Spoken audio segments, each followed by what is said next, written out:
Hi guys, Jake here, bringing you a brand new review for Resident Evil Village. So today I'm actually joined by a good friend of mine, Chloe. Say hi, Chloe. Hi, Chloe. Hey! Great start, Yeah. right. Yeah. But no, basically we're just going to be breaking down, reviewing the game basically. So obviously full spoilers, just in case. But yeah, you have been warned. So yeah, let's just start with the story, I suppose. So, Resident Evil 8 continues from Resident Evil 7. If you haven't played Resident Evil 7, doesn't matter. There is a recap at the very beginning, which is always handy, isn't it? In case you don't want to play it. And basically, you play Ethan Winters, and his daughter has been stolen. And Ethan finds himself in a Romanian village, looking for clues on how to find his daughter. Yeah. It's pretty simple. Like the gameplay reveals and the demos that we've seen with like Chris hijack or like invading Ethan's house. You know, it's pretty much that is the opening. Like what, 15 minutes, depending on how long you're in the house. It's very similar to the RE3 remake, where you get to just explore the apartment for quite a bit and see loads of references. Very short-lived. Yeah, very short-lived. Very About short-lived. 10-15 minutes, and then you're just thrown straight into it. Yeah. Which I like. I mean, you don't want to be spending ages in a No, boring especially introduction. Yeah, exactly. Especially on like repeat playthroughs as well. You just kind of want to blitz, put her to sleep, and then get on with the game. Yeah. But yeah. So basically, yeah. Your daughter Rose, she gets kidnapped, and then you're basically in a car crash that you don't see, and you're going through the Romanian wilderness into the village. And then once you're there, that's when it gets very Van Helsing, I suppose. Mm-hmm. Yeah. And I will say straight off the bat, like you'll probably agree, the atmosphere in that area, the sound design, everything is on point. Like the amount of times, you know those little furnaces around the place. Yeah. Like there was this weird creaking, and I was like, "What is that?" And I go over to it, and I'm like, "Oh, maybe it's just sound. Maybe it's nothing else but that." But no, the little door on it actually like swings back and forth in the wind. I was like, it's so like the depth in the world itself is solid. Yeah. Like there is, I have no like negatives about it. It's very detailed. Which is good because it's like in terms of an open world game, it's not the biggest, and that's good. No. Like there's it's big. Don't get me wrong. Like there's multiple areas and stuff, but there's just more. There's enough to explore without feeling overwhelmed by it all. Definitely. But like I said, like atmosphere, sound design, just completely on point. And I mean, I'd like to point out as well, because I actually looked into some like Romanian stuff, and apparently, obviously it's got to stay true to what they're going for, but apparently that's all pretty much on point as well in terms of like the Romanian houses and stuff like that. Oh, cool. So, I mean, that's always good. Yeah. Like historical accuracy and sort of fiction. It's kind of fiction, kind of not. Fun fact. Yeah. But yeah, basically, story-wise, once you've it's the opening combat section is very Resident Evil 4. Like that initial house attack,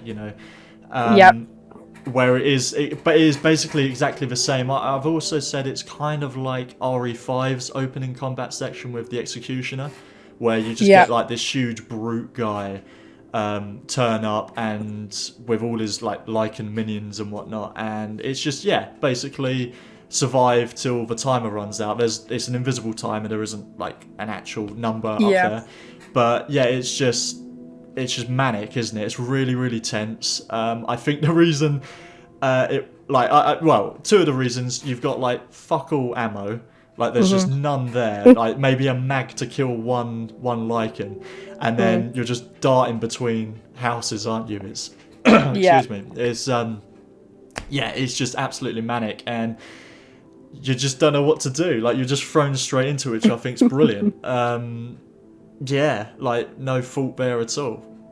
Yeah, no, I mean, it's like we were saying, it's like I said, they just throw you into it, and when the big actual like lichen attack happens, there's no like sense of direction. You are literally thrown into this village.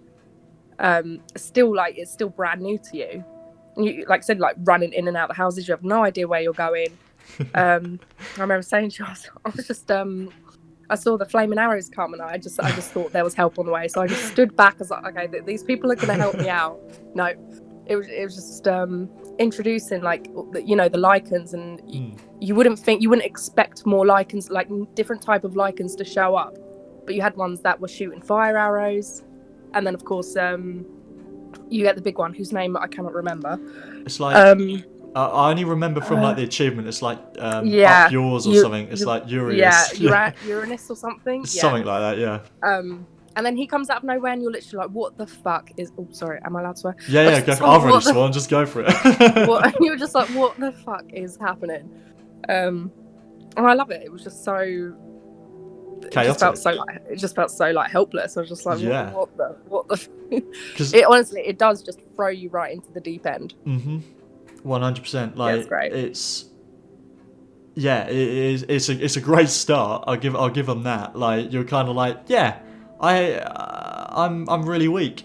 I've got nothing, and that's just the perfect like survival horror, essence, really, isn't it? Like, tense. Exactly. I mean, I only played on standard, but throughout the entire game, there were always moments where I was basically out of ammo. Because, like, with me, especially in, like, RE2 as well, remake, I would just kill every enemy. Yeah. So that's kind of my fault. I could run by them, but I'm glad I did kill them in the end, because the amount of times I had to backtrack to get treasure and stuff later on, it's just but it's a solid beginning. That entire like first, like, that's probably not even like at the 1 hour mark, is it? That's probably like 30-45 minutes in. No, probably like, 30 odd minutes. Minutes. It's a much faster start than RE7 was. Yeah, definitely. And I did enjoy RE7. It just, to me, didn't feel like an RE game. No, I agree with you there. I mean, I think off the bat, as soon as, obviously, maybe not so much the introduction, but as soon as you get to the village. Yeah. But I mean, that's because it does have major RE4 vibes. It just felt, as soon as you saw the atmosphere and like the houses in the village, it just felt like Resident Evil again. Yeah. Big step up from RE7, big step up. Yeah. But obviously we can't fault 7 because it finally like brought us back, didn't it, from that really over the top Hollywood action era. Which we can try and forget. But yeah, it's solid. And going back to RE4 as well, referencing RE4 even, like the lichens and even they're called like, I'm going to say like the mariachis or something, but like those in underneath Castle Demis, how do you pronounce it? Demiscu? I used to say Dimitrescu, but she pronounces it Domitrescu. Okay. So, well, in her basement, she's got like zombie vampire things. Oh yeah. And the same as the lichens, they reminded me of the Ganados from RE4. Yeah. Because they use weapons and stuff. And you don't really see that. You saw a bit of it with, I think it's the Ouroboros in 5 and 6 with Chris's campaigns. Yeah.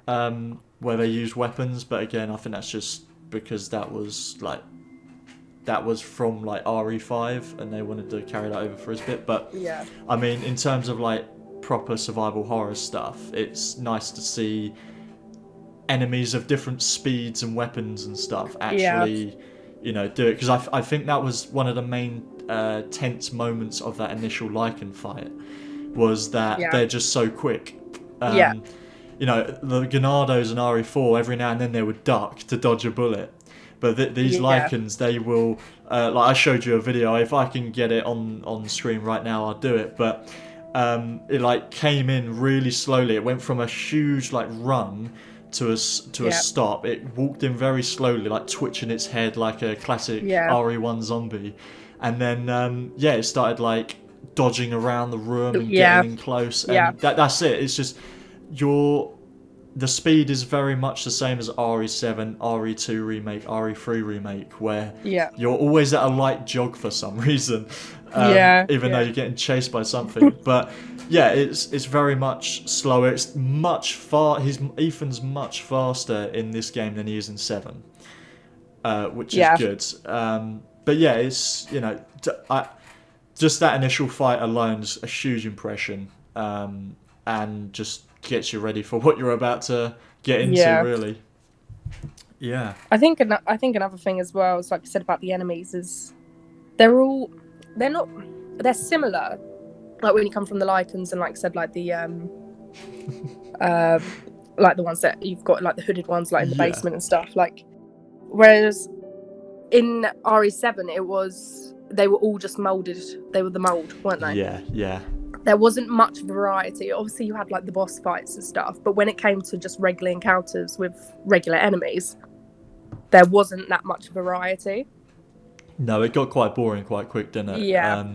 They luckily. Whereas you've there's quite a lot in Resi 8. There's quite a lot of different varieties. Even if it's like a Lycan, you've got like bigger Lycans. You've got ones with armor. Yeah. Yeah. So that's a plus.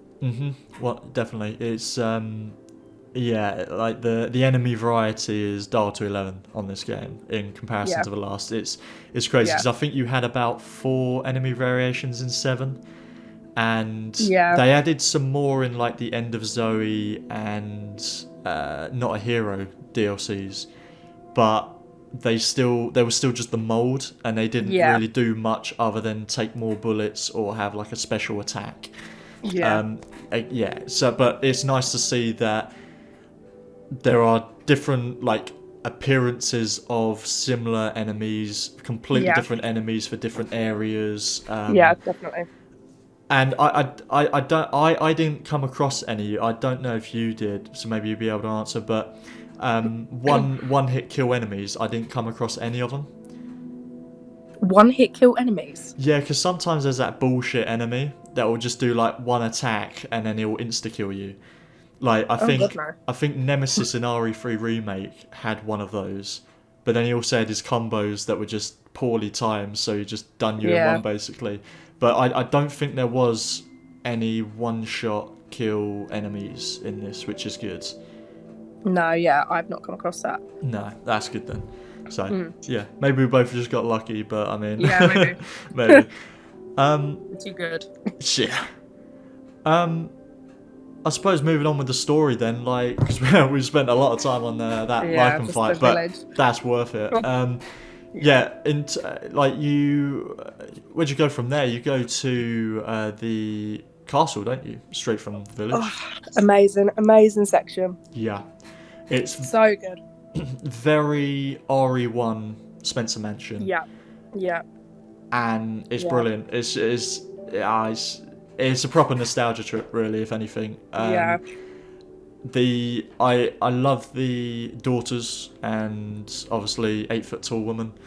They're brilliant. I do wish though that Lady Demetru actually was a bit more of a threat. There seemed there was a lot more areas she couldn't go. Yeah, you know? I found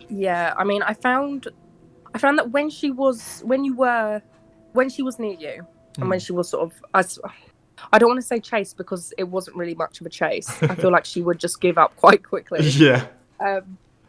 But when she honestly did give off such like a threatening aura. Like as soon as she whipped them claws out, like that was it. I was out of there. I was like, I love you, but I've got to go. But I think there were definitely some scripted moments she was supposed to turn up. Yes. But like I said, I feel like going back to like RE2 remake and RE3, like Mr. X and Nemesis were like a constant threat. Well, Mr. X. Yeah. Well, yeah. I just didn't really get that. I mean, yeah. If anything, I think what I got jump scared more at was the daughters just randomly popping up. They would just randomly pop up in front of you and give you a bit of a chase. those were really good. The amount of times I just like screamed as soon as I heard their voices, I was like, oh shit. Yeah. No, yeah, it's brilliant characters. Like I love them all, but I feel like I said, like I feel like there wasn't enough chase. Like there wasn't enough. She wasn't there enough. It was a bit simple. Yeah, I agree. It's a shame because that I do think, not to say the rest of the game is not as good, but that the castle area, that whole section, is one of the highlights of the game. Oh yeah, definitely. And it's good to see it quite early on, especially straight after that Lycan fight, or pretty much straight after. But it's kind of a shame that it like super peaked really early. Yeah. But again, that's not saying any of the other sections later on are bad.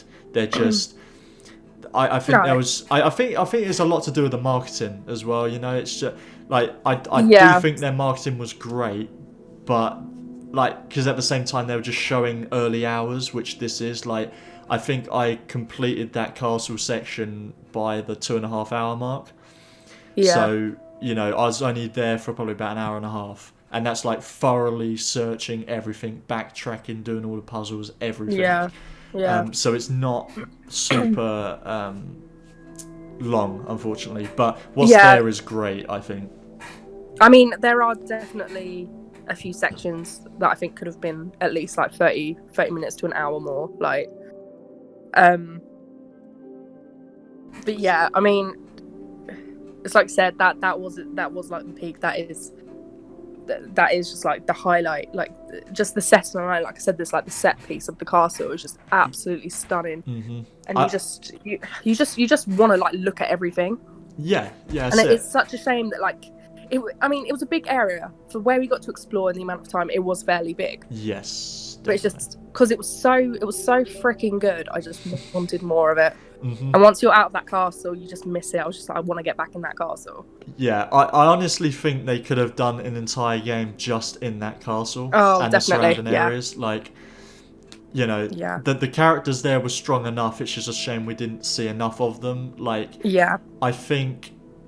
Oh, I mean, we'll talk about that later when we get to gameplay. But one thing with at least the time you spend in that castle, I do wish, because from the moment you get captured and then you free yourself, you kill one of the daughters like almost instantly. And I think that kind of ruins that threat, because throughout all the marketing and even getting up to that point in the game, I was like, how the fuck do I kill a bee woman or a fly woman? Like, bullets don't do anything, so what am I meant to do? And then it just turns out, smash a window, get some cold in, and then she's just like a normal bullet sponge.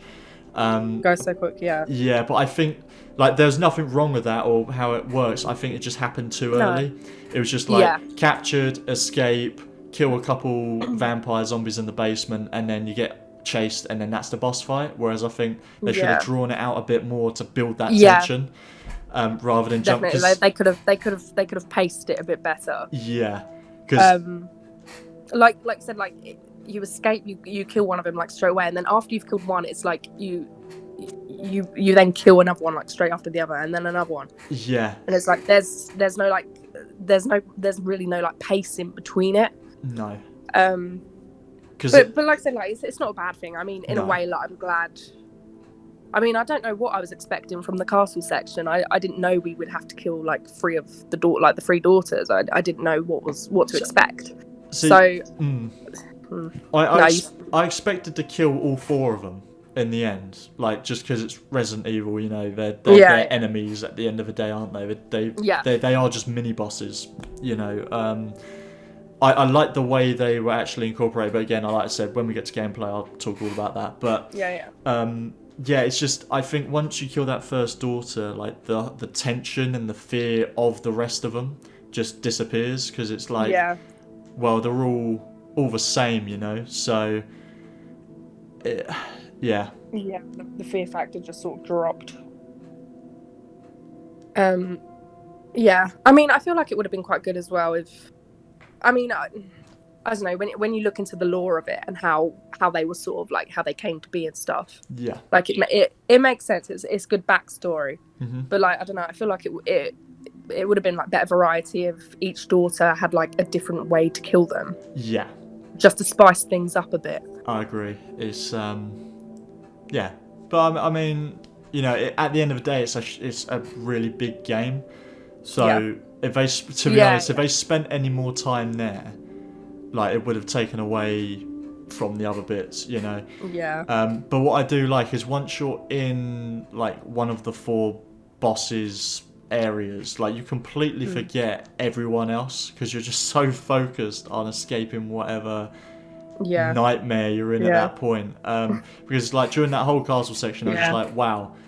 Oh yeah, I've got so many more people to kill. Yeah, and just it's like, oh yeah, cool. Well, that section was awesome. I can't wait to see the others. Just yeah. So yeah, I think, you know, once you defeat mutated Demis, I can't pronounce the name. Just call her Lady D. That's what Lady. When you defeat mutated Lady D as like some dragon bat thing, I suppose. I think she looks like a dragon mixed with Demogorgon from Stranger Things. It's the mouth. But, that's it. Yeah. Yeah. Pretty decent boss fight. I think they're all pretty decent boss fights, to be honest. Yeah. Again, much better because I found with just quickly going back to 7, like the boss fights were very clunky. The Jack chainsaw one was a pain in the ass. And the others were just like bullet sponges. You know, but yeah, it's a huge, like everything is just so much better in this game. If you're an RE fan, some other horror fan, but I would be interested if anybody watching, like their first game was 7, like, and you've played this one. What do you think actually? Because I've been seeing a lot of mixed reception, like. A lot of, not all obviously, but a lot of old school RE fans really like 8 because it's much like the original trilogy in 4. But a lot of like the newer fans are a bit like, oh, kind of wanted more of like the, in a sense, like Outlasty feel. Like, yeah, it's obviously got guns in 7 and stuff, but it was a lot more horror and I suppose. Yeah, just scares really. It was a bit more like Texas Chainsaw, like I see compared with it quite a lot, which is true, you know. But I quite like the self-contained story. But I suppose moving on from the castle, where do we go, Chloe? We then go to, I don't know how you pronounce her last name, Donna Beneviento. Sounds good. Better known as the doll maker. She not a very big character. No. But her section, I think for me personally, is where the game really shined. I mean, obviously the castle section as well. Like I said, like the first half of the game was just bloody amazing. But the doll maker's house, probably arguably the scariest part of the game. Yeah. But then again, it depends how you are with horror. I mean, most people I know don't like, you know, creepy Victorian dolls. And obviously, the doll maker has her doll, Angie. Angie is a talking doll, really fucked up face, terrifying looking. She is also very annoying. But, no, a very, very interesting character, interesting section. That section, I don't know, in a way it didn't really feel like Resident Evil for me. I mean, it did in terms of the puzzles. Yeah, and I would even say like the characters themselves, but I found, sorry to butt in, like no, it's alright. The actual gameplay of that section was very, I would say, Outlast. It's you know, run and hide. Your guns get taken away from you by Angie. So you're depowered. It's like an escape room, isn't it? With giant fetus chasing you. Yeah, so, I mean, I thought it was like a homage to like PT or something. Just from the fetus alone. See that? No, yeah, go. That's where I think that's where like the horror kicks in as well, because once your weapons are taken away, you're completely vulnerable, and you have no idea what's going to happen. And we talk about like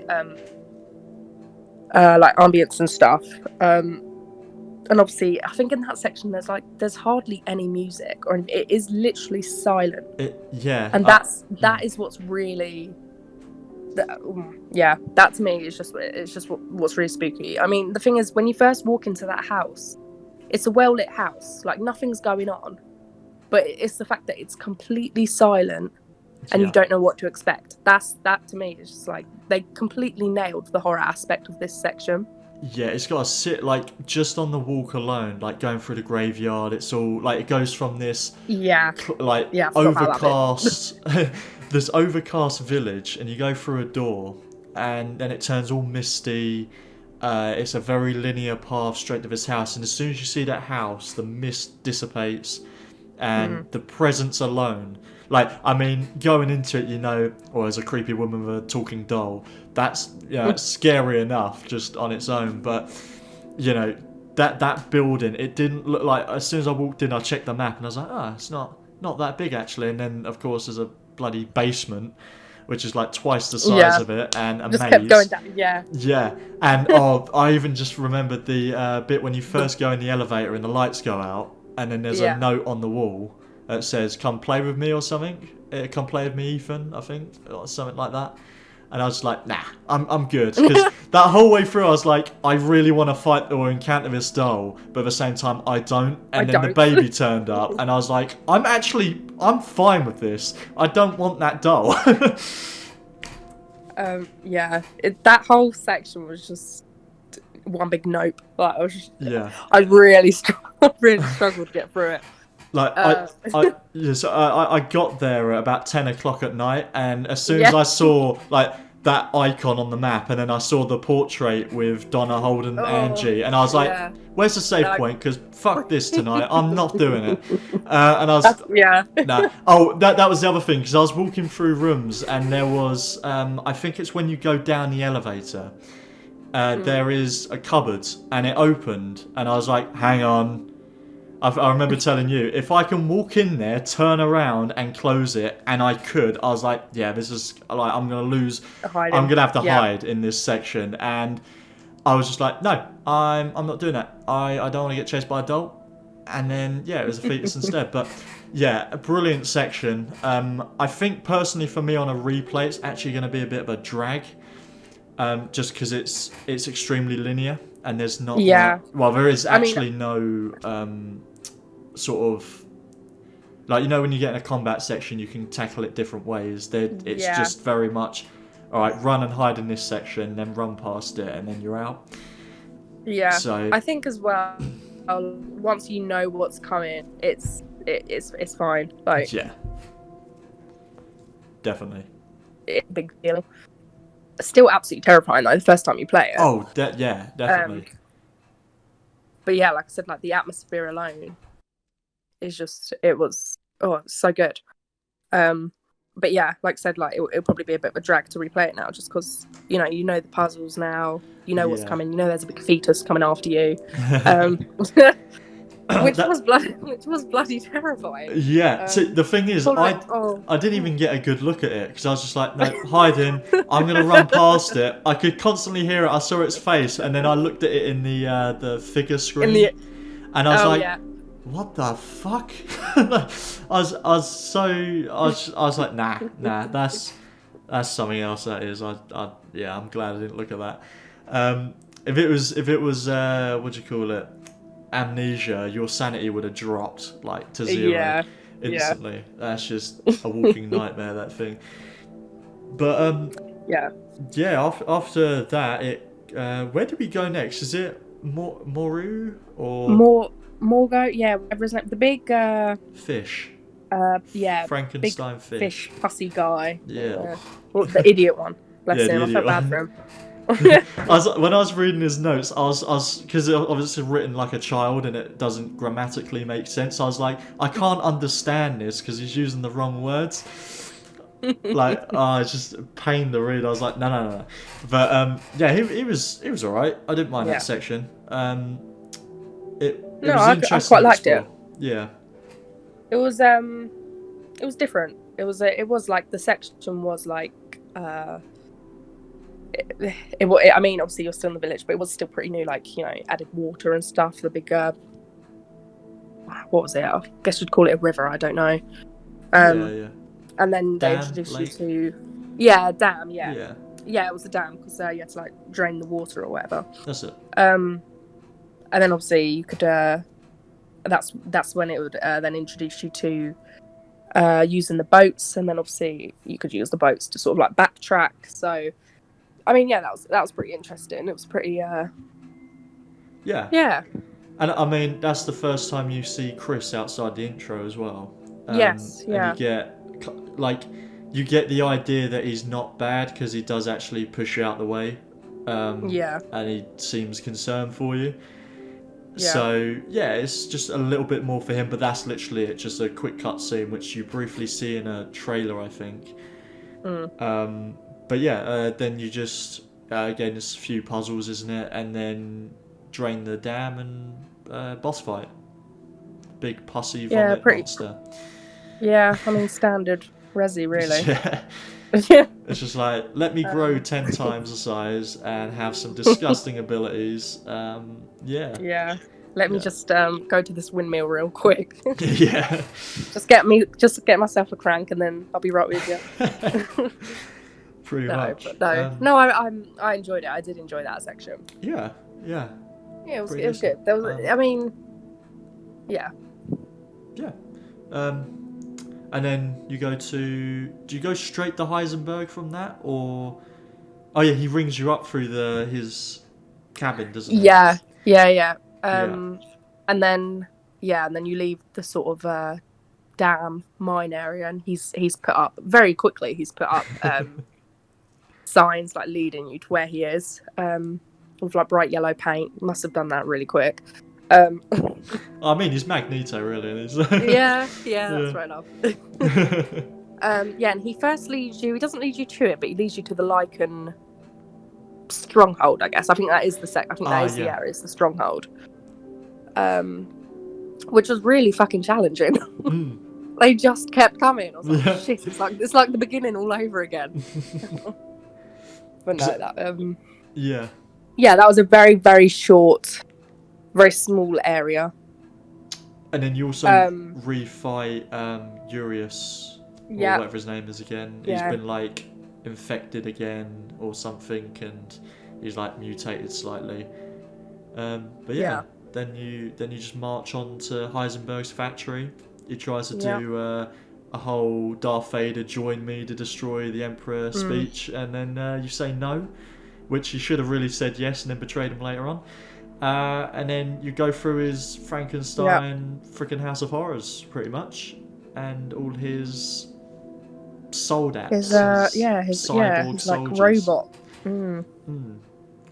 Which again, like talking about variety of enemies, there was a good amount of enemies and stuff, and different ways to kill them, and so I liked that. That's what I liked about that. Factory was a bit tedious though, in terms of I mean, I know Resident Evil is about backtracking and stuff, but when it got to, I don't know, I feel like it was quite a big area in order to get back to where you wanted to, like back to the elevator and back to use the molding machine. I feel like with Resident Evil, you like that, like a section like that would have been fine towards the beginning. But in like, even if you just look at, again, like RE2 or not, RE2 or 4, it's very much you have your more opened areas at the beginning, like your village in RE4 or the police station.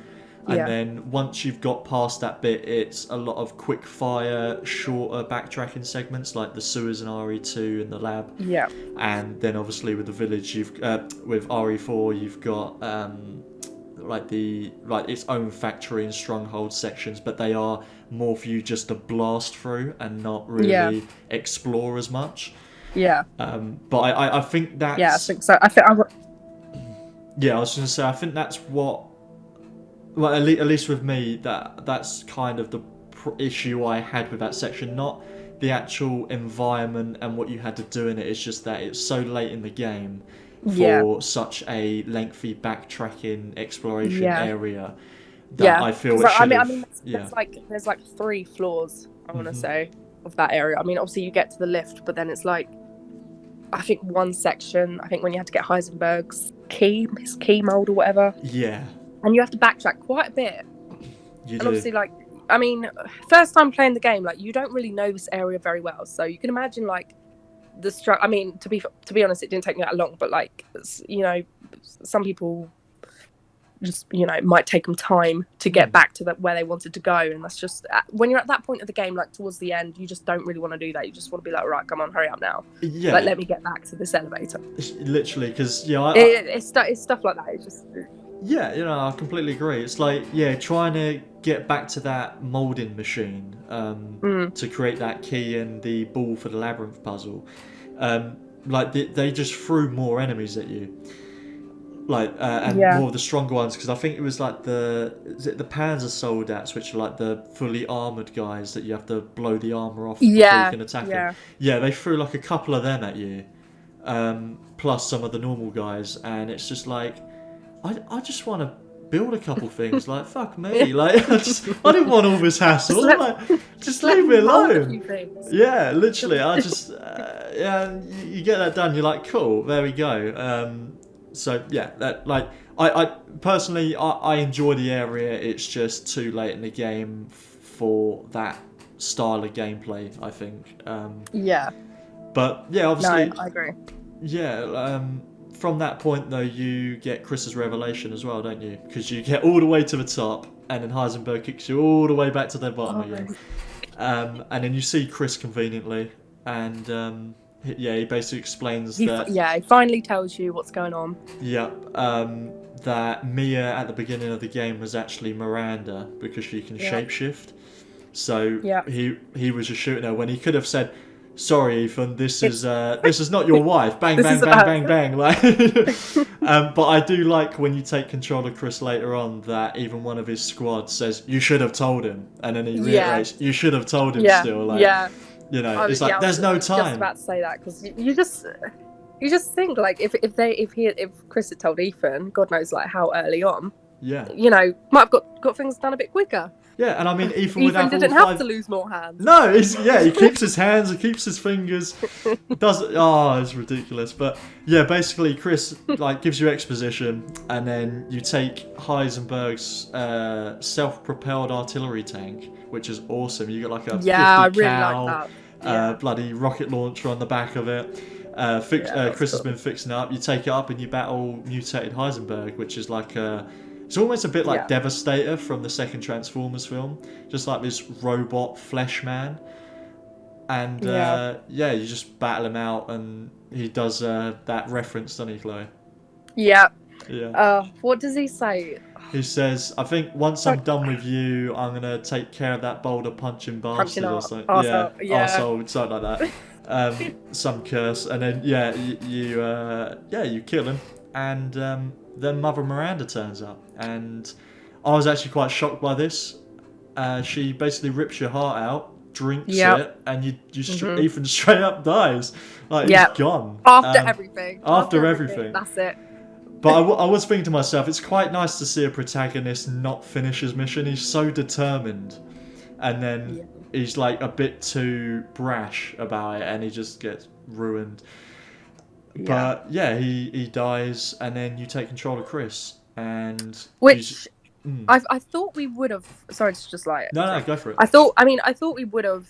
I don't know. I wasn't sure if we were going to play as Chris. When it panned to Chris after Ethan had died, I had the feeling it was going to end there. When it took you to Chris, I thought, it's going to end here. This is going to lead into the next game. So I mean, I wasn't shocked when we took over as Chris, but I was still like a bit surprised. Obviously, like pleasantly surprised. His section was awesome. Yeah. Sorry. Yeah, no. I was done. Okay. I kind of took it as, okay, this is you're gonna take control of Chris, but it's very much you're gonna finish the fight now. Like Ethan's done his best, but he couldn't finish it. So It wasn't good enough. pretty much. But yeah, I just thought like the last hour or two you were just going to play as Chris and finally finish it all, which I mean you kind of do and you kind of don't.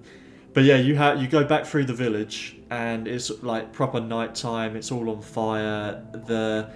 You find out that Miranda is using some form of the mold from RE7 to like fortify her stronghold or something, or no, it was where Heisenberg was, wasn't it?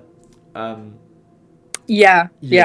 It's, where you battled Heisenberg, she's basically created a mold barrier around it so you can't get in. And yeah, basically Chris just makes Ethan look shit, basically. And he goes, I know he's got the experience, but he goes in. I wish there was like a punching move again, but he just went in, shooting Lycans up. Like all these tough enemies were nothing. Even his pistol was better. He had a little karambit, like little sharp knife thing. And yeah, you just absolutely blitzed through these people, and you fight another giant ogre guy, and then you get to that was it. You get to her lab, where you get all these awesome revelations. So you get basically a book for each of the 4 main bosses Ethan killed, and how they came to be and how they met Miranda and got infected with the Kadu, I think that's how you pronounce it, parasite. Yeah, something like that. Something like that. But yeah, you just basically get Kadu. But yeah, you basically get all the backstory, and then there's a really interesting document where it's like 4 or 5 pages. You read through it about her students, and one of them was Oswald Spencer from the original RE, well, 1st and 5th RE game. And you find out that the Umbrella logos scattered around the village were there before Umbrella was a thing. It was just Oswald was like, yeah, that's a cool symbol. I'm gonna plagiarize it. I mean, I absolutely love that. I think that was one of like the biggest what the fuck moments. Yeah. From one of the documents you can read. That it was just. I mean, obviously, anyone who's new to the series won't really get it. I mean, unless you do your research, play the Resident Evil games. But people who have been playing them, it was such a cool thing to read. Yeah, like because that's when it, like the whole game to me anyway felt like Resident Evil, but that's when it's like this is Resident Evil now because we've actually got some sort of like it's not. It's definitely not. It's more like speculation on my part because it's not confirmed at all. But I always took it as Spencer being in the village. He would have met these lords, or at least Lady D, and that would have been a blueprint for the Tyrant, model basically because she's got all the characteristics of it. She's got the long claws. She's got the size, the strength, the durability, speed. She's got it all.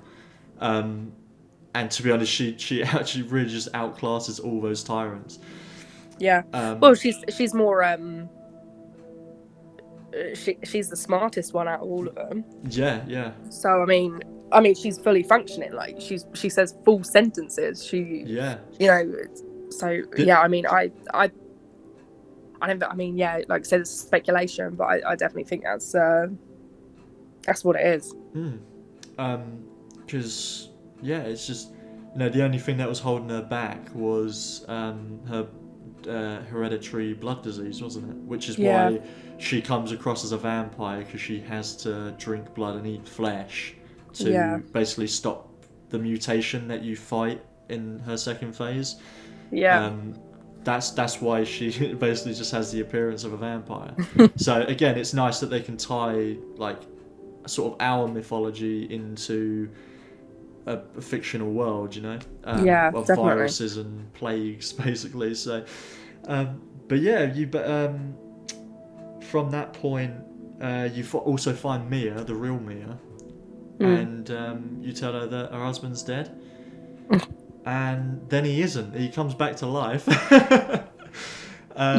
the revelation that he died back in Resident Evil 7. Like right at the beginning when you get by Jack Baker. By Jack Baker. Straight after you fight Mia, after you had your hand cut off, Yeah. he straight up killed you, and you, at some point, I suppose, because Jack was infected with the mold and Mia was, you just basically became a mold man.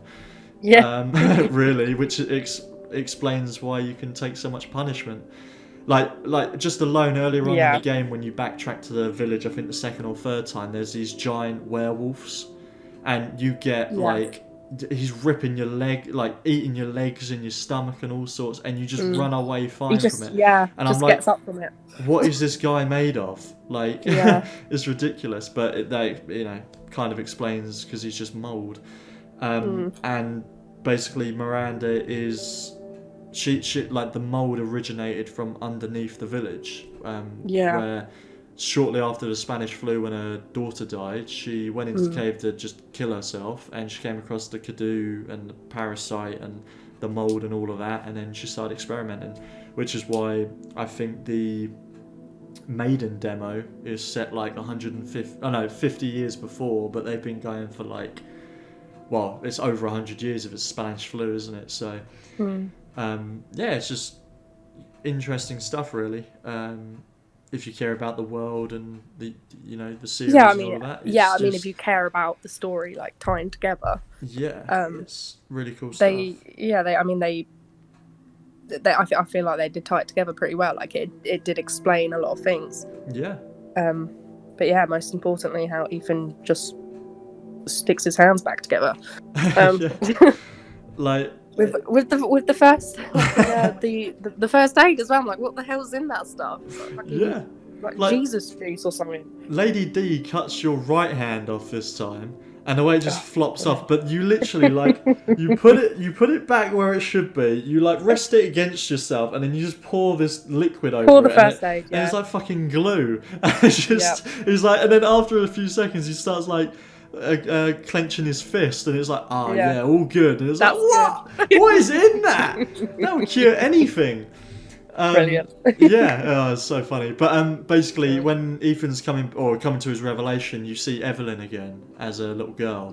And she basically, like, she's the one who tells you that you died and all of that. And you basically come back to life, and that's when you how do you end up in the Duke's trailer? Do you pass out and he picks you up? I think the Duke just picked him up. Oh, yeah. I think he just put him in the back of his wagon. And then you have like a little exchange with him, which is cool. He's more than just a merchant. He's got a bit more to him in this. And he just basically tells you that your body's breaking down. But I mean, I could have told Ethan that in the last game. Like, no other RE character has been brutalized the way this guy has. As much as he's been through some shit. He's unfortunate. All because he answered that email from his wife 3 years ago. I would have just moved on. Just left it. Sorry, Mia. But yeah, basically, your daughter Rose got separated earlier on into 4 containers given to each of the lords, which is why you hunted them in the first place. We kind of skipped over that. Pretty big plot point. Pretty big plot point, and you're like, oh my god, my daughter, she's liquid now, or whatever. And basically, Miranda wants to use the mold and this, because we've basically created a super baby. She wants to use Rose as the vessel to bring her daughter back, but obviously it doesn't work because we stop her. Chris helps in the final battle. He's like, hey, now grab her, and then he fucks off and just leaves you to fight her. I don't understand that. I looked back up where he was, and I was like, Chris, where are you, man? Like, you were there 2 seconds ago. Come back. I want you to punch her, like one knockout with those boulder arms. But he just like, he shoots her in the head once, and then he goes, call it a day. I'm clocked out. And then you battle her. You don't kill her. You like fatally wound her after her like 4 or 5 mutations. And then you get Rose, but you start to sort of like crystallize, don't you? Like every boss you defeat, and the same as in RE7 where they sort of go to stone and then shatter.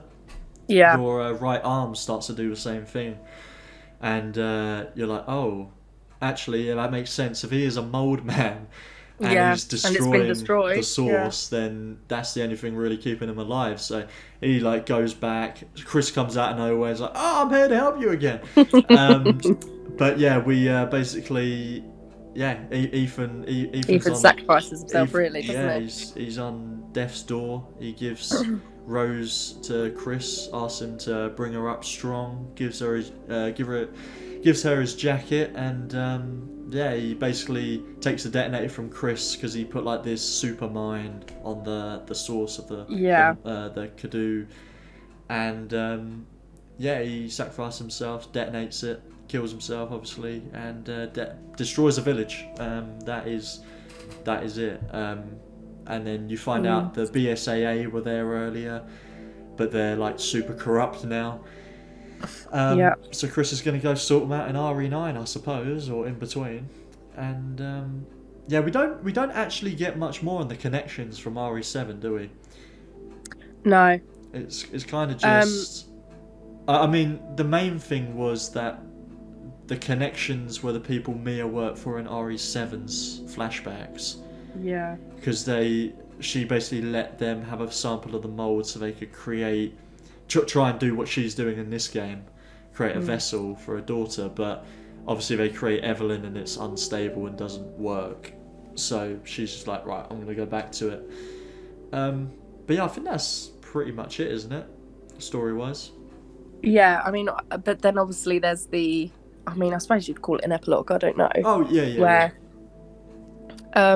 it doesn't say there's been a time jump, but it's like we were having this conversation. We don't know if Rose has actually aged or if if she's aged, she ages, but if she's aged like at a normal speed or if she's because of like, you know, she's how she is, if she, yeah, because you get what I mean, like how she might be aging. She might be aging like a lot quicker, like Evelyn would do. Yeah, exactly. That's kind of how I took it, because I didn't like just my thought process. I didn't like the idea of all our like beloved characters just getting old now and they're not going to be in any other games. Yeah. But I mean, if Evelyn can age like 90 years in 3, I think Rose could probably be in a bit more stable, like age probably like 18, 20 years in. You know, a similar time frame maybe. But yeah, I don't know. It's very up in the air. It turns out she's got like some special powers Chris doesn't know about. She's keeping secret, and then as they're driving off from the cemetery after she paid her respects, they stop the car because someone's walking. So we don't know. We don't know who it is. We don't know who it is. Could have been Chris. It could have been Chris. I imagine if they stopped, it's got to be someone important. So it could be Ethan, because if you think about Jack, he kept on coming back. Like, even when you definitively killed him, with air quotes there, in the main story, he comes back in the End of Zoe DLC as like a swamp monster, doesn't he? So he just doesn't die. Well, until Joe destroys him. But I mean, you know, what's to say Ethan can't come back in some capacity, you know? So yeah, I think, well, that's been a long chat just about the story. But yeah, that's basically it, isn't it? There's obviously a lot more little intricate details and bits we missed out, but you know, in terms of those were like the main like five, 6 sections. Yeah. Well, excuse me. Yeah, I suppose, should we just go into like content, gameplay? Where do you want to start? Probably gameplay. Yeah. But I mean, I'll let you start. Oh, okay then. So yeah, again, like we've kind of spoken about, it's the gameplay is a mix. It's primarily RE4, like in terms of inventory management, the merchant, upgrading weapons, and like collecting money, that type of stuff. But there's a lot of elements from like RE1, 2, 4, and 5, I think. But then it's also got like its own thing going on, like that's new. It's just very. It is kind of like a Frankenstein, but it works. Yeah. I suppose. I mean, outside of that, really, gameplay is what you come to expect from like RE1 to, I suppose, 3 and 4, where and I suppose a bit of 7, where it's just backtracking. You know, you'll go through an area once, you might be able to collect a few things, but there'll be a lot of locked stuff. You'll come back from defeating a boss or going to an area later on, you'll come back with like a crank or a water wheel, and now you can get access to new items, lockpicks. Obviously, they're disposable like in 7, unlike RE3, sorry, with just you get one and then you can unlock everything. The one, yeah. So you got to like pick and choose, but it's always a gamble. You don't know what's in there. Obviously, your puzzles. No. You've got an interesting new puzzle with the labyrinth. So you have to find a specific ball, and then it's kind of you rotate the whole set piece to go into certain areas and holes and stuff. And it's basically like Crazy Golf, like yeah. But, you know, there's like holes and barriers missing, hazards all over the place that you've got to avoid. Otherwise, you've got to start over. So yeah, it's just basically that, and at the end of it you just get like some crystallized remains, which are like really pricey, so you can get like, I think it's like upwards of almost 100k for some of them.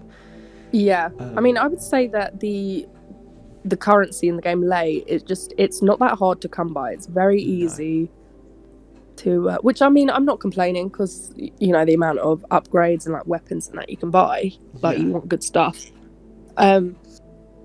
So, I mean, I do quite like that. I like that it's not difficult to come by. Yeah, definitely. But I mean, sorry. I think if you were to speed through the game, like you wouldn't really have much. You wouldn't have much lay or anything. I think backtracking is part of getting the money, like finding the treasures and finding the balls for the labyrinths and stuff like that. Yeah. So, I mean, I think that's an important part of the game. I'm very interested in seeing speedruns, because there is an achievement for completing the game in under 3 hours. Under 3 hours, and, I mean, the thing with the upgrades is, unlike like RE7, for example, where you had one pistol and then you got an upgraded pistol and you could get upgraded bullets and stuff, this is very much, if you don't upgrade your weapons, you're going to have a very difficult time. Yeah. Very much like RE4, you know, there's various handguns, shotguns, only one sniper, you get obviously your grenade launcher and some other weapons and mines and explosive throwable stuff. But yeah, you know, it's, like you said, it's part of the core game, it's all about backtracking, that's what the series is about at the end of the day. Yeah. Sure, you can do it quicker, like, you know, playing through RE2 so many times now, I think I can complete that in about 2 hours, because I just know where everything is and all the combinations and stuff like that. So, you know, it's just, once you get used to it, it's how it is. Like, I only played on standard. What did you play on? Standard. You played on standard as well. Like I said towards the beginning, like, I even had trouble with like lack of ammo towards the end of it, because I think the main difference with the Duke and the Merchant from RE4 is you can actually buy ammo from him, but it's very limited, and once you've bought like the 15 pistol rounds, they get sold out, and then you can't get any more ammo from him until you get to like the next big stage part of the game, where, you know, he's got like, again, like the RE4 Merchant, where he's got new weapons, upgrades, that type of stuff. I tended just to buy all the ammo he had straight off the bat, because I knew I'd need it anyway. You'd need and then hopefully find more throughout the game. But yeah, it's also the items the enemies drop are good, because they're actually tied to the lore, I suppose. It's not like RE4 or 5 or even 6, where you would kill an enemy and they would, like, you'd kill a zombie and they'd drop a frag grenade. Like, why did a civilian zombie have a frag grenade? or why is this Ganado carrying a full-on metal chest with 1,500 pesos in it, or whatever the currency was? You know, it's like, it didn't make sense. But in this one, they have crystallized remains. So obviously, like RE7, when you kill an enemy, they go like stone and then they shatter. So like when you kill the main bosses, when you kill normal like lichens or whatever, your cannon fodder, you get crystallized skulls, torsos, perfect versions of them that obviously fetch more. So at least and none of them drop ammo either, which is good.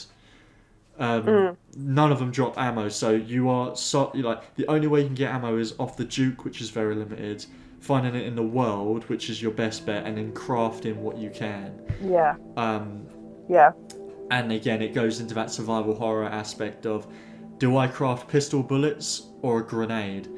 It's very much like that. I typically just use the pistol and shotgun throughout the main of the game. I did as well, actually.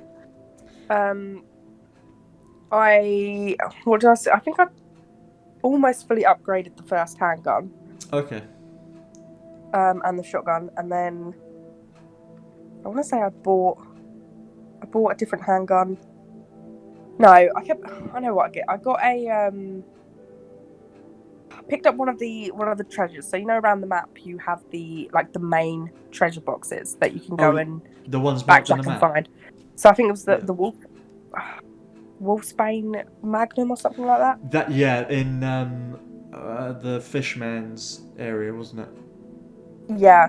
Yeah. I mean, that though was like very, very limited ammo, but I'll be honest. I think it might be one of the strongest like magnums in the series. Like, because as soon as you get that, you hear one of the giant wolves again, and I was like, oh fuck! And I literally put 2 bullets in it, and it killed it. And I was like, oh my god!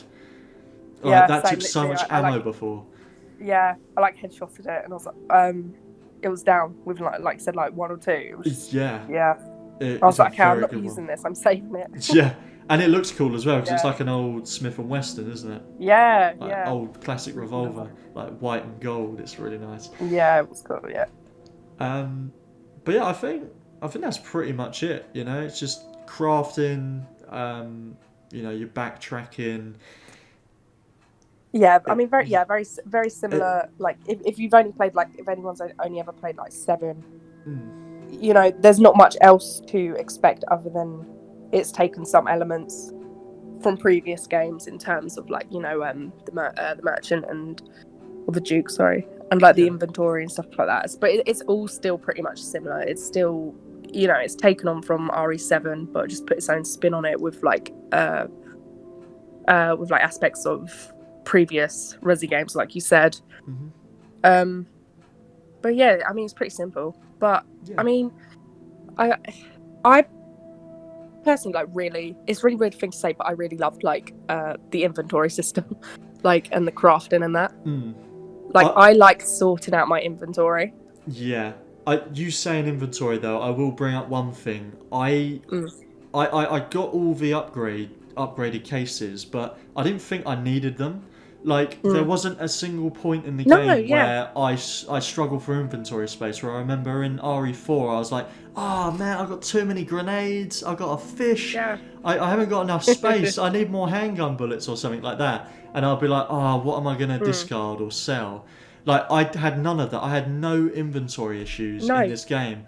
So that's probably one of my only complaints, if I'm honest, because I didn't feel like I said before. Sorry, I would struggle with lack of ammo, but I never had an issue where I had to pick. Oh, do I want the grenade? Because you can basically have every weapon in your inventory plus a good amount of ammo and health kits. Ammo, yeah. They were very very friendly with the inventory this time around. I kind of wish it was a bit stricter. Your starting inventory is huge. Yeah. It's so big. Now that you mention it, I had no issues of, oh my god, I'm running out of room. I haven't looked into the Village of Shadows difficulty or anything like that, but I do hope maybe in a later patch or something, if they do maybe even restrict it a bit. Because I know they were looking to make this one a bit more accessible to everyone. I think they said it was something like they wanted to make a theme park of horror, which is why each boss feels completely different, but in terms of horror. So you obviously had your classic RE survival horror for Lady D. You had your Outlast run and hide horror for the Dollmaker and that type of stuff. It was a bit different for each of them. But Yeah. I do kind of wish the inventory was like the case was a bit more limited, because every time I bought that, I seriously considered, do I even need to buy a 30 grand case? Because Yeah. I've got no issues right now. And even at the very end of the game where you get, I wouldn't say like because a lot of the time you get like 400 bullets. I remember in the RE7 mine section, you got like 400 machine gun bullets. You got like 100 pistol bullets, and you just got overabundance of ammo and supplies. But like you get loaded up at the end of this game, but not to the extent there. Like I was still like having to manage my shots and my aim and all of that just to make sure everyone counted. But I mean, I think that's really one of my only complaints is there wasn't a threat of having too much stuff. Yeah. Yeah, I hadn't really thought about it actually. Now that you actually mentioned it, but no, definitely it was too. They were too friendly with it. It just they could have limited it a bit. But you know what? It doesn't take away from the game at the end of the day. It's God, no, definitely not. No, it's still absolutely fun. Yeah. Yeah. I don't know, unless you got anything else to add. I think that's really it for gameplay. Like outside your typical Resident Evil expectations. Yeah, no, I think it's because it's very like it's simple, really, isn't it? Yeah, it's very. Not really that much to delve into. It took me 10 hours to do the story, the main game, and that's like a lot of backtracking. I got stuck a couple of times just trying to get to places, but like in terms of puzzles and stuff, I was fine. It was solely like, how do I get here because I'm missing this? Like one of the things was the Benevito's gardener. He had a key for a house in the village. And I read the note, but I just the name completely brushed over me, and I was like, gardener, in this vicinity. So I was like, yeah, this looks like a shed. Maybe the key's in there. And I was like, oh no, Benevito. So I've got to go do that next section, and then at some point I'll find the key to unlock this door. So then, like on bits like that, I was running around for probably about 20-30 minutes, just like, where is this key? Where is it? Bit like Batman in Dark Knight Rises. But yeah, it's just. Things like that I got stuck on that added to my playtime. But I mean, like, I thoroughly went through everything. Like, I think every area got blue checked. Like, it was completely searched. So, yeah. Yeah. I think the only, because I'm probably like OCD about that. Like, I love it. If it's left red, that it will kill me. Like, I think the only places that were left red is if like I didn't have a lockpick or something like that, or the treasures, like the crystals, can be so well hidden. There were a few. I literally had to like look a few up. I was like, where the fuck are these crystals? Because this is gonna kill me. I need this blue. I need this matte blue. Tell me, the courtyard in the castle, right? There was one. You might have even had the same problem, but there was one thing, and I had Lady D chasing me as well, and I was looking. Yeah. I was looking high and low. I looked high because I thought it was going to be a crystal. No, it was a fucking herb in a bush. Oh, was that? That's the one I couldn't find. Mine was there was a bird cage, and I just completely missed it. Oh, I was looking like, because with the crystals you look literally everywhere, high and low. Yeah. And then I saw it because I'm watching like multiple playthroughs of like YouTubers playing it, and some of them actually have the same problem. They're like, I want to make this courtyard blue. What am I missing? And it's this bird cage. I'm like, I have no idea how I missed it.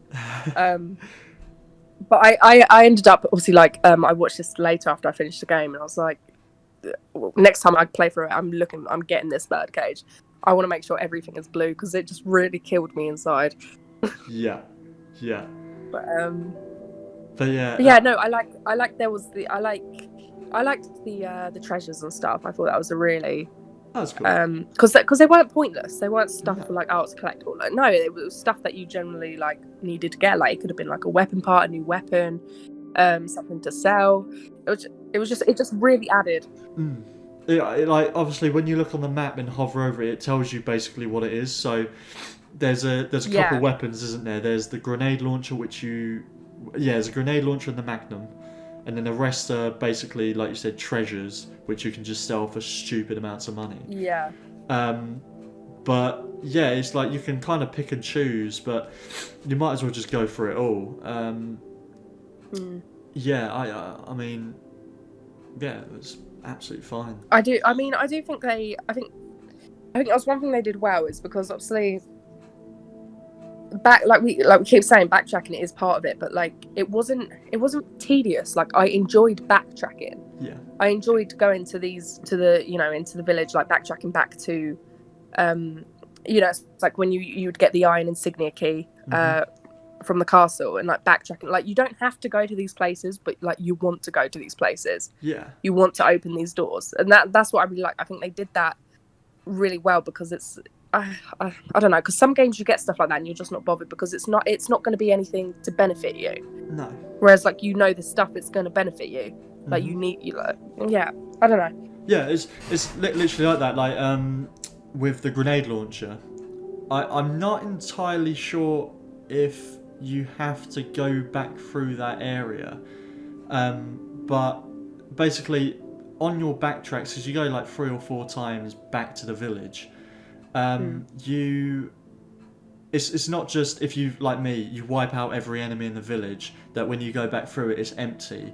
They throw new things in there, like when you go back through to get the grenade launcher, for example, because you're like, yeah, I finally got the iron insignia key, now I can get that door and get that treasure in there. But then as soon as you walk through the door, a cutscene plays and you get fucking torn apart by that first giant werewolf. And you're like, what is this? And then it's like a whole new challenge, it's stalking through and whatnot, and that type of stuff. So it keeps it fresh when you do go back, because even when it wasn't like I've defeated a main boss and then come back, even when I've just backtracked normally, there were bits like where where the castle doors are, at the top of the village, like when I went back through there was just 2 lichens casually eating a dead body on the floor, and I was like, oh, that's cool, because like enemies had come back, like new enemies had come back, and it's just and was scripted, like doing something else, like they weren't just respawned, if that makes sense. They didn't just come out like the dungeon dwellers, where they just come out of those holes in the wall endlessly. It's not like that. These ones are just there, placed perfectly. I'm sure it's 100% scripted, but like you didn't have to go back to the village at that particular point. You could have waited and finished that boss area and then come back, and then it would have been that plus something else or whatever. It would have been a harder time for you, but it's just, I love those little details. Like some of my favourite part of the game, like playing the game, was doing the backtracking and was like finding these treasures and getting like all these new items and stuff. Because they made it in a way, like we said, like going back to the beginning, the map, like it's big, but it's not big enough to overwhelm you, so there's not like a lot of backtracking to do, but like a good amount of backtracking. Definitely. Got anything else to say for gameplay, or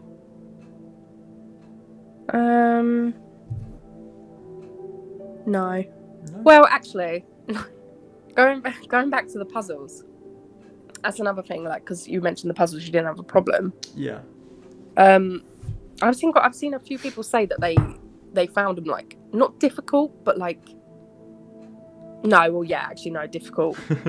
And I think me personally, like, I'm terrible at puzzles, but I thought they were, I don't know, I feel like they were easy, like they weren't like not challenging enough, but like they were easy enough for me to figure out, it's not RE2 plant sample levels of difficult and ridiculous. I mean it was a good amount, but it could have been a bit more advanced. Because the thing is, I remember messaging you, because I was just basically applying video game logic to all of it. I wasn't trying to overthink it, but there was one when you're, Lady D's quarters, and you got that puzzle room with the statues. Yeah, Yeah, I yeah. didn't. I had to see this on a review, but there's a plaque, isn't there, that gives you hints to how to do it. I didn't see that or read it. I was just like, huh. Beggars are like. I think it was like the beggars will be going for the woman, but the woman won't be interested. The posh woman won't be interested. And then the Yeah. guy of the scroll was trying to give a message to the guy on the horse and stuff like that. And I just sussed it by just general logic. And I was quite impressed with myself. And then when I saw that, I was like, oh shit, there's an entire hint I missed. It just made me feel really smart. So. I mean, I'm not that smart. I did read the plaque, but the plaque was easy enough. It was so simple. Yeah. But yeah, I mean, if I can solve them, anyone can. I did them all on my own. Yeah. So. The only time I think I was going to look something up, but I didn't, was the... Oh, what bit was it? I don't know, it was the courtyard items. But then I was like, no, I don't want it. I'm gonna find it myself. It's just the courtyard. I can find it. And then another 20 minutes went by, and I was like, you're a fucking herb in a bush? Are you kidding me? Like, yeah, just it's stupid. Honestly, anything in the red areas, and I'd search thoroughly. The game's broken. Yeah. I was convinced. I was like, no, I have got everything.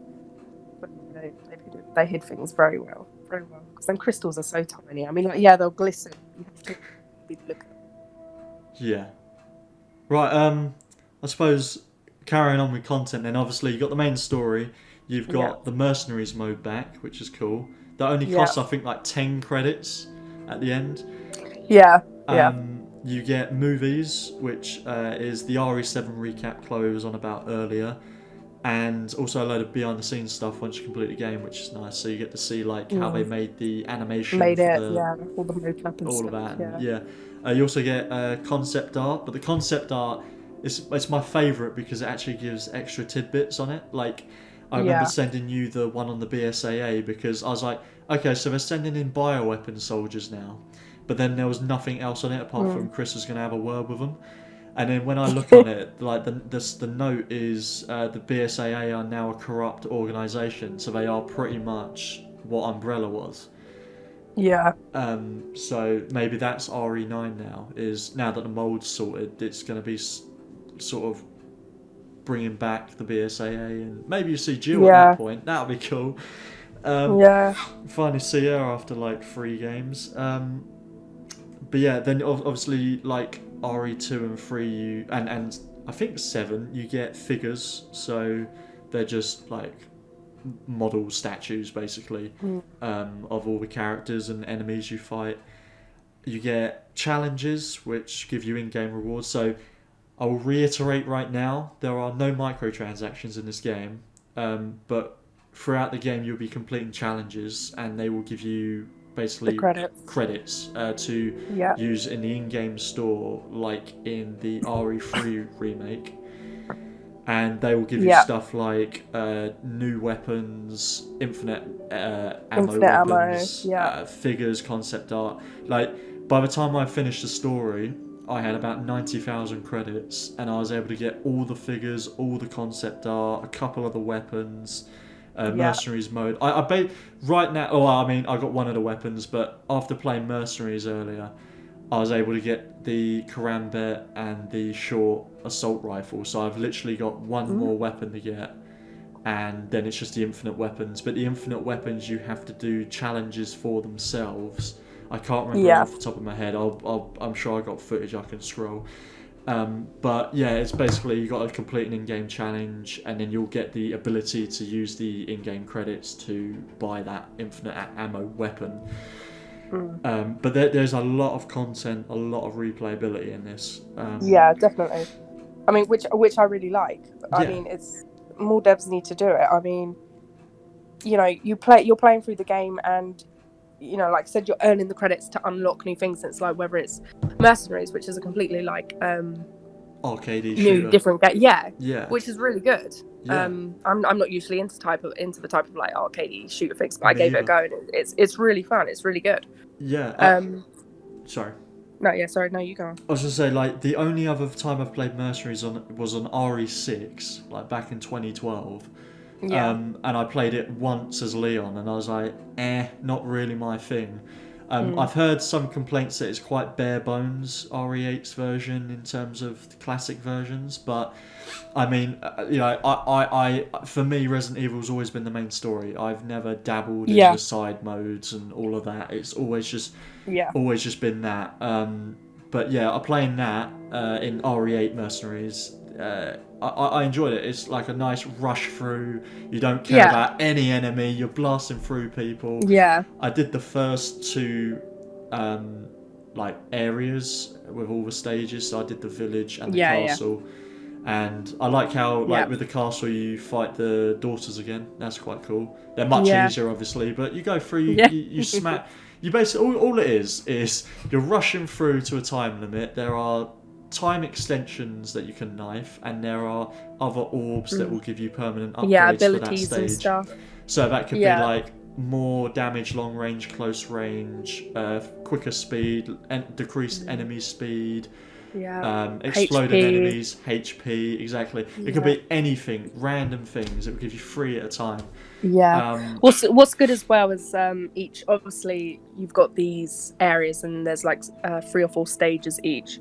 Yes. And this all like carries over. It doesn't start anew. Like you've got your abilities that you've collected from the orbs and stuff. Yeah. It only resets. Which is a nice touch. It only resets when you go to a completely new area. So Yeah. you've got areas and stages. The areas is like village, castle, factory, and then your stages 1 through 5, I think, on some of them. Yeah. And that's the bit where it carries over. But obviously, if you went from village to castle, when you start castle, you have none of the abilities. Yeah. You did. It's all afresh. It's a all brand new area. But you keep all the money, I think, don't you? Or no, you don't keep all the money, but because the way it works is your ranking gives you basically a boost starting currency for the next area. Yeah, so that's it. you could start with like 10k, but then when you replay it, you could start with 15 instead. So you could straight away get the better pistol, for example, and then just do it that way. So I mean, bear in mind you start off with not weapons. You start off with and you start off with like ammo. And if you're not using like shotgun or sniper ammo because you don't have it yet, you can just sell the ammo and get a bit of extra money and then start upgrading your guns and stuff. Like this is not a survival horror mode. This is straight up. You start with 400 bullets or something stupid. You pick up more and then you just buy and upgrade yourself throughout the stage. Just do it as quick as possible. But it's just basically kill as many enemies as it says. And then get to the exit, and then next stage, next mission, whatever. Yeah. But it's really fun. It's just fun pastime, really. Yeah. But like I said, like even if that's not someone's thing, like the amount of replayability there is, because like I said, like you can unlock different weapons, the infinite ammo. I mean, and if you go through the challenges, like you can choose something that you want to do. Like I was saying to you, Jake, I want to do like a knife only run. I'll probably be absolutely terrible at it, but it's a challenge, and I want to do it. Yeah. There's so much you can do. They have added like, and that's what I like, that they've put challenges, and you can go through the challenges, and it will show you how many credits you can earn. And it's really good. There is a lot of replayability there. Definitely. I mean, Resident Evil as a series is always made for replayability. I would say, although it's probably upset some people, outside of 4, 5, and 6, I include 4 because that is very much like just it's really linear, isn't it? That game. There's I think you backtrack a couple times, but it's not to the extent that you would in like the first 3 RE games, for example. This one feels much more like, okay, you've done it, now try it again with either different weapons, different strategy, or because even like RE2, I know it had scenarios and stuff, but to get the full game, you're meant to play it 4 times. These games are built for replayability. The first Resident Evil, you got 2 characters, completely different, like starting equipment and health and abilities. It's like it's always about replayability, and that's why they're not the longest games in the world. But even then, like this game took me 10 hours to complete, Yeah. Like I said, with more practice and time, I'll probably get it down to half of that maybe, but I can't really see Yeah. myself going below 5 hours. No, Um, definitely. RE7 when that came out, I thought that was a very long game, but recently playing it, I beat it in I think 3 or 4 hours. Yeah. And again, that's doing all of the puzzles and stuff and collecting all the upgraded weapons. So it's once you practice it enough, it's not a very long game. I'm sure this one is as well. So But that's not a bad thing though, really, no, is it? no. No. Like the whole reason But I did standards for this playthrough is because I didn't want to get stuck on like a save point where I've got no ammo or something like that. I just wanted to have fun and experience the game. yeah. But it still gave me Yeah. a decent challenge. Like I'm gonna see what the difference between hardcore and Village of Shadows difficulty is. But I want to try those harder difficulties definitely. Yeah. Yeah. No, but I mean, I think obviously all of the Resi games are sort of similar in length wise, but I think, like I said, I want to say this is technically like the I mean, obviously with Resi 2, like I said, it's meant to be played like 4 ways, but I think this one is actually one of the longest, if not the longest, like in terms of like it's a single character, like this is his story. I want to say it is actually the longest one. Like if you exploring and all, like I said, it can take like it will take up to about 10 hours, which I think that's a decent length for a story. Yeah. Didn't outstay its welcome, and I mean like RE6 is probably the longest one, but there's 4 campaigns there. Yeah. I would say this lengthwise is on par with probably RE4 and 5 because they're about, for me anyway, 9-10 hours. Yeah.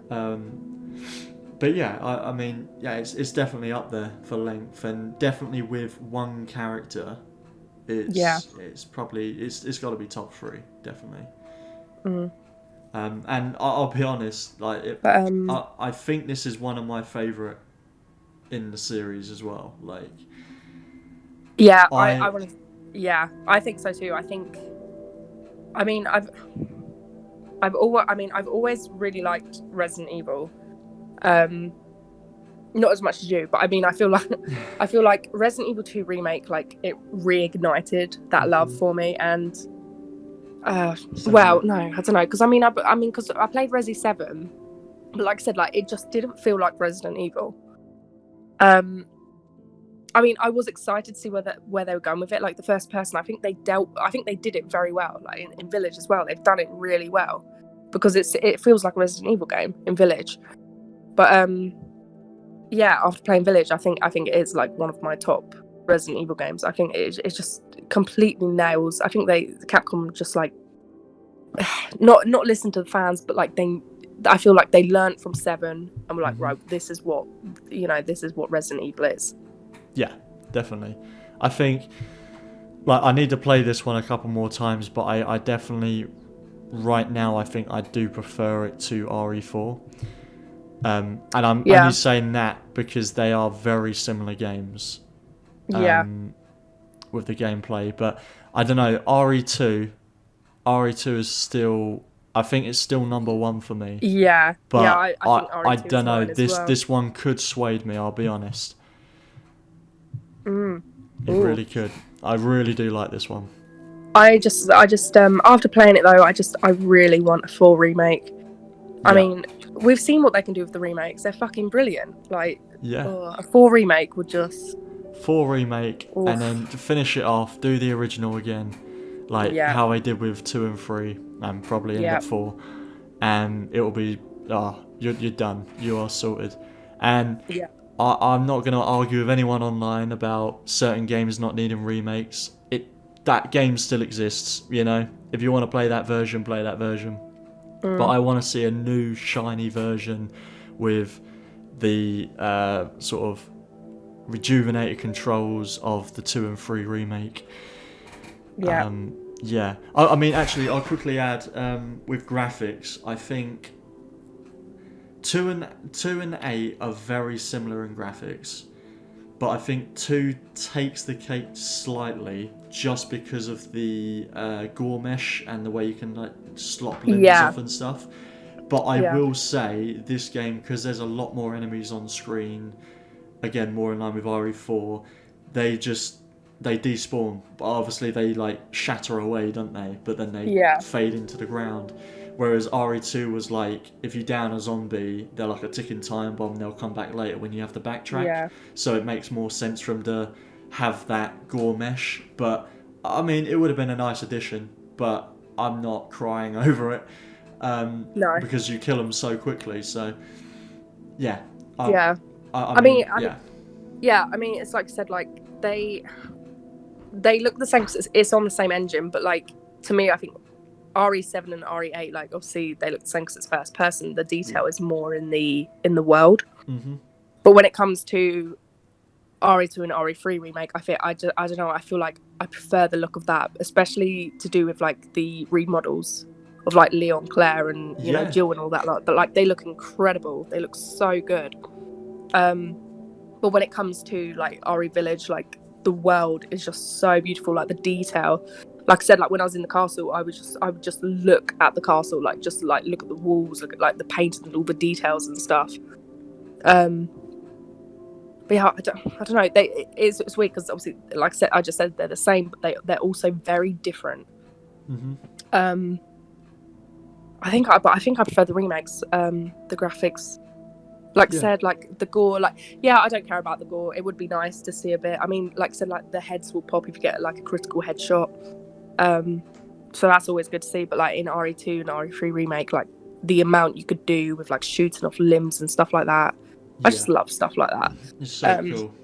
Yeah, but I mean in Village, like I said, I'm not crying about it. The game's great. It doesn't take away from any of it. No, I mean I've just thought about it now, but thinking about it, because Village is in first person, you're going to be looking at textures closer. So you know, it probably isn't, but it might have been a case of just performance. You know, if they get rid of that one feature of arms falling off and stuff, so that they can have higher resolution and better detail textures. Like, I'm fine with that, because obviously in the 2 and 3 remake, you're in third person. You can't get, apart from like a wall, you can't lay down, you can't jump. So the walls are the closest things you're going to get to, and obviously the enemy models and whatnot. So yeah, it makes sense that they focus more on character models and whatnot. But I mean, again, not crying about it. Absolutely fine how it is. It's just more of RE7, but with an actual Resident Evil feel to it and gameplay and all of that. It and feels a better less story, I'd say. I was actually really 100%. Yeah, I mean, I was actually really invested, and like the lore and stuff. I loved learning about the lords and stuff, and it was just a lot better. I mean, I'm not faulting RE7, but it wasn't really Resident Evil. No. See, I look back where I came with the series, because like I started in RE6, like the worst game of the series. Yeah. Like, and then we didn't get another RE game for 5 years when 7 came out, you know. And I'm quite. I think it's just how like my general interest in games, but I'm kind of surprised I'm not missing that more action, since that's what I started on. But yeah, I think I just kind of understand like the core of the series, that it is survival horror, I suppose. Yeah. And you can tell, definitely, like with the direction from Capcom as well, that that's what they want. You know, they did the action era, and it didn't pay off in the end. Like, ultimately, the thing is, though, 5 and 6 are good games, they're just terrible Resident Evil games. Actually, more 6. 5's, I do like 5. 5 is cool. It's got a really good story.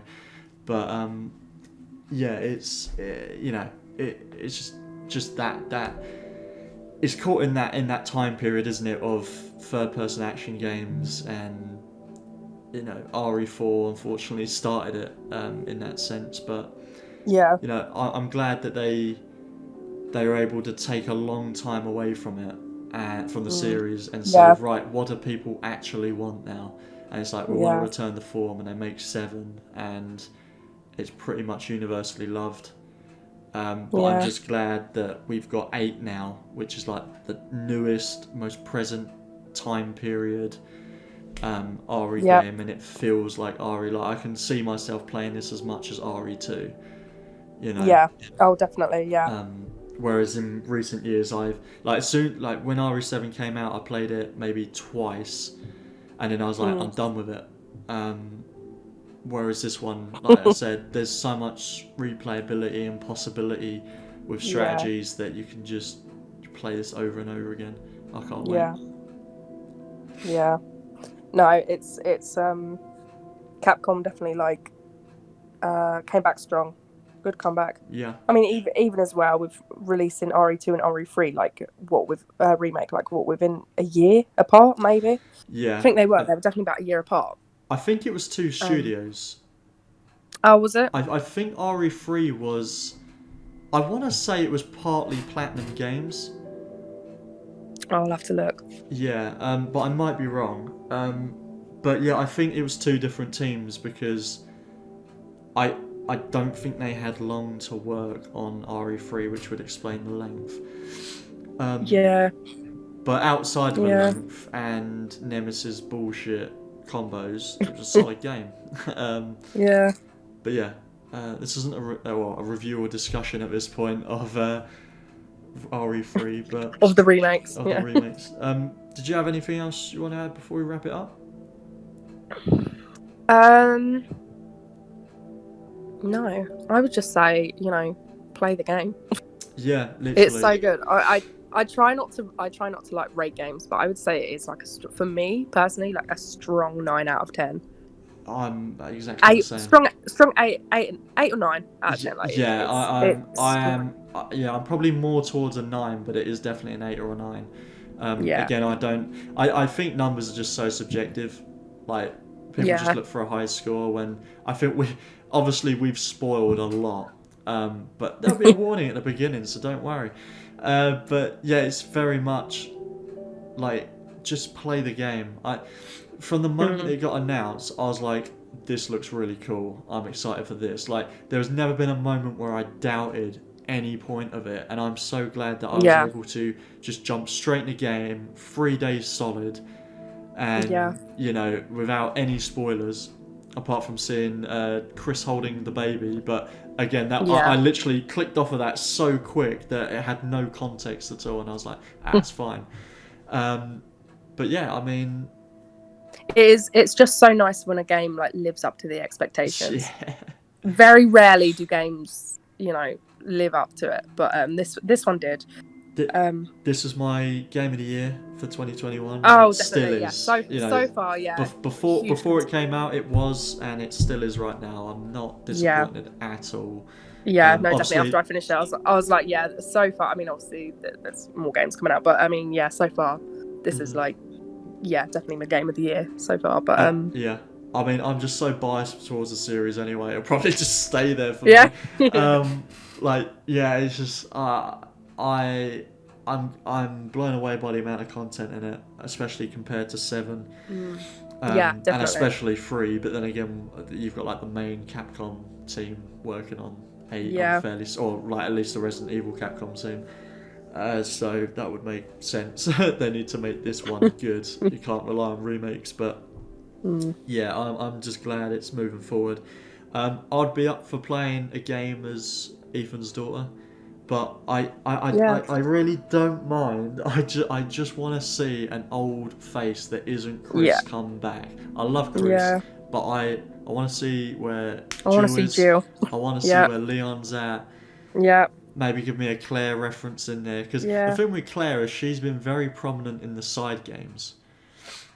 So you like, obviously it'd be nice to see where she is right now. Her again though. I definitely. Like her. I do like Claire. Definitely. But, I mean. Yeah, I mean, Chris and Jill working together again. That would be. I would like to see it. Yeah. Yeah, but who knows? I mean. Yeah. Because I mean, I'm thinking about it. Like, the end of RE8 said the father story is now finished. I'm like, cool. But then at the end of RE8, the mold threat is finished as well. So RE9, it could continue, but it shouldn't have any any involvement with the mold or the village or the baker's house. You know, because that story is done. That was Ethan's story. It's finished. So, like I said, if we have a game with Rose now, that's cool. But show us some of these older characters. Yeah. You know, we want to know where they are. They're the heart, really. They're the heart of the series. So, I mean, I'm all for I'm all for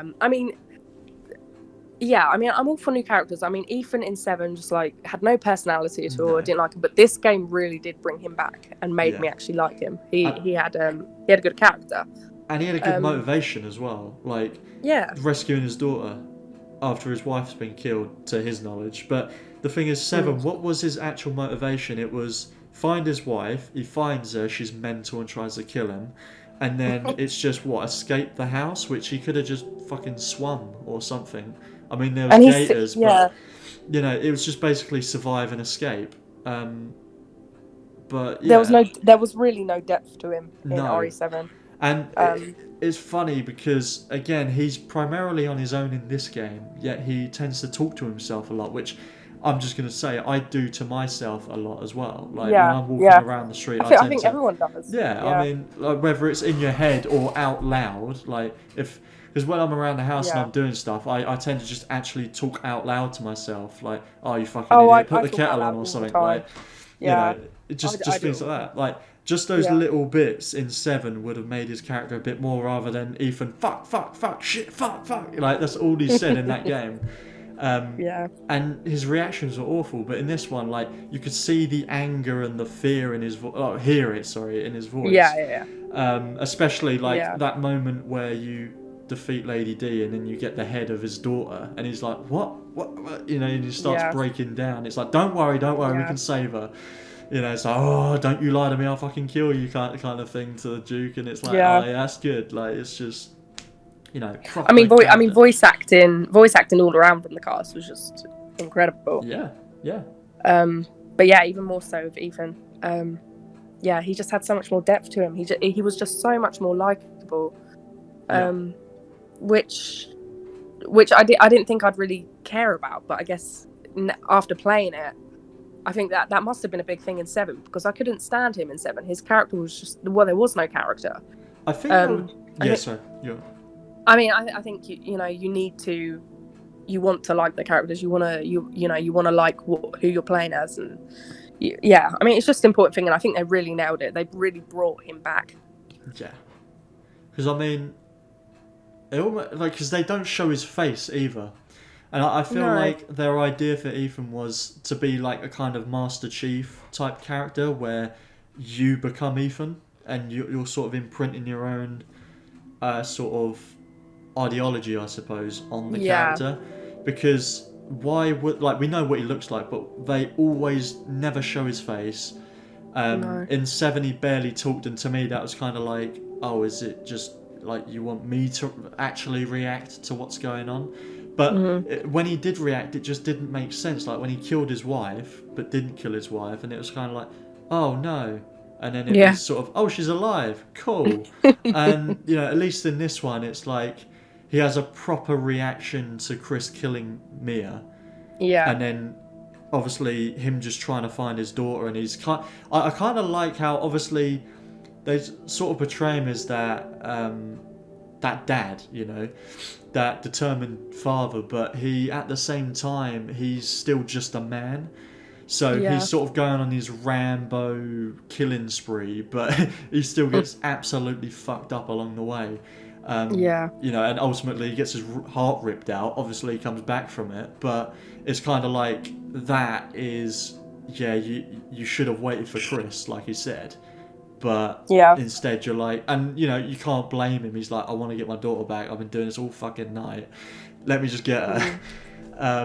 But ultimately he's a bit too brash and he gets killed for it. And you know, that in like, if anything like this remotely happened in real life, you would have died a long time before. Like that first werewolf biting fingers off, you would have devoured you at that point. But you know, like, the idea that you would, in a situation like that, actually kill everybody and get to that final bad guy is so unrealistic. So that, for me, the shock, it was kind of like, I knew like, I didn't know obviously, but I had an idea that Ethan wasn't gonna make it in this game, like by the end of it. Yeah. But to see him die like by Miranda's hands at that point, I was kind of like, wow, if this is him dead, like fair play, because he's gone through a lot, and it's nice to see a change of pace of how a character actually dies, because again, it's usually in the final battle, it's like a sacrifice. Oh, they stabbed me, I stabbed them, or I blow us all up, which he kind of does, but you know, it's the idea that he's a bit too ahead of himself, and he gets punished for it with death. He's just not ready for that fight. It's like it's not Jack Baker. It's not some hillbilly like steroided up. You know, this is a very strong shapeshifter mutant basically in this universe, and he just wasn't ready for it. But you know, I just think great arc for him all around, and I think a lot of people like him now because he is dead, not because he's dead, but because his death enhanced it in a sense. Yeah. You know, I think if he had survived it, people would be like, I do like Ethan now. He's a decent character, but because he lived, it wouldn't have, you know. I think it's kind of like if you watched Endgame and everyone survived, it would be like, there's no consequence there at all. You know, you needed people to die. But yeah. Yeah, I mean, I like that. Obviously, it said like his heart got ripped out, and you're just like, oh, okay, that's interesting. Like, I wasn't glad he was dead, but I was like, oh, okay, cool. Like, they've killed off the protagonist. Yeah. And then obviously he came back to life, and I was like, oh. But when he died again, I was like, okay, cool. Again, I was like, okay, cool. He's dead. Like, this is, you know, this is how his story ends. Like, fair play. I was thinking when he was gonna blow himself up, like, they're really running the line here. Like, if they haven't done it that well, then people will be. It's kind of like The Walking Dead with Glenn. Like, they fake killed him like half a season before his actual death. So by the time his actual death came about, just everyone was just annoyed, but they were just sort of also, they couldn't give a shit because they'd already seen him fake die. And I was kind of like, right, we saw Ethan not die like 2 hours ago, and now he's actually dead. But then he might have even walked up on that truck at the end. We don't know. Like, we just don't know. I'm hoping that's not the case. I'm hoping he stays dead. I mean, they put the, like, you know, the father stories over now, so I'm hoping they'll just stick to their word. Yeah. Keep him dead. You know, he did a good job. Fair play to him. Yeah, exactly. And it's interesting because I don't think any main, like, proper main RE protagonist has died in the series before. No. Yeah. Like, yeah, you could say for like RE6, you know, you had like Piers die in Chris's campaign, but he was a playable character. He wasn't the main. Chris was the main character of Chris's campaign, wasn't it? So, yeah. You know, it's just, to my knowledge, it hasn't happened. Like, we're yet to see, and I hope it never happens. Like Leon or Claire or Ada or Jill die. You know. I hope they never die. No. they're actually all infected from the original T virus, so they just live forever. Yeah, so who knows? Cool. Anything else to add? No. I think that's about covered it, really. Yeah. Cool. That was a good chat though. Yeah. Blimey. Right, yeah guys, so basically that, I think this is just going to become a discussions video now. I'll leave, it's like 2 hours, like, I'll either just upload it in one go, or I will split it into parts of the sections we spoke about, which I might end up doing that. But yeah, I'll do that. I do, with my retrospective series, I do want to do Resident Evil at some point. So Chloe, if you wanted to come on for that at all, then feel free. Definitely. Awesome. Definitely. But yeah, so yeah, that's pretty much it. Anybody watching this, thanks for watching. Thanks for listening to us talk. Yeah. Chloe, do you have any socials you want to plug? I have a Twitter. Feel free to follow me, people. Cool. You can Yep. I'll link it and put it in the description, or whatever. That. Yeah, not a problem. Awesome. And I mean, like, comment, and subscribe, guys. Yeah. What she said. I'll never ask you guys to do it. I will tell you. Yeah. Okay. Do it. Do it now. But yeah, so that's Resident Evil 8. Full spoiler discussions. Thanks for listening and watching, because I'm gonna put gameplay on this. Yeah, and see you in whatever we decide to do next. Awesome. Cheers, guys. Take care.